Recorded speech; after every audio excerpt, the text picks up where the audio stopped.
So what are the most cost-effective renovation projects? Well, that'll depend on what you're trying to achieve. Are you a homeowner and you just want to do a small bathroom refit or a small kitchen upgrade? Or are you actually a developer and you want to, really completely renovate the whole house, strip it all back to brick, and then put it all brand new? There's loads of different variants, obviously, when it comes to the cost effectiveness. But one thing that I will say before you start any project is plan it out. So we have a prelims and pre-construction process. What we're looking for there is to minimize anything that's unforeseen. So for example, before we start a construction project, don't matter how big or small, we need to get an asbestos survey. What we can't see behind that wall could be harmful, and it could lead to, unfortunately, death. Asbestosis is a killer.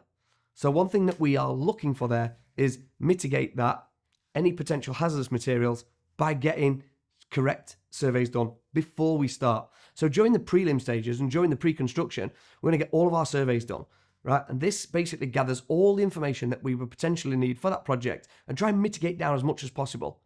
That equally means sometimes on a project, we might even need to do a little bit of demolition works or a little bit of strip out just to expose some areas.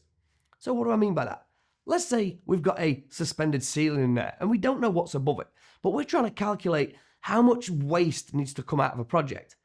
Well, by just putting a small little hatch into the ceiling, popping the head up, we can actually see what's above that ceiling void just to make sure there's nothing of great size like a heat ventilation unit or anything that we can't see that's going to be costly when it comes to ripping out.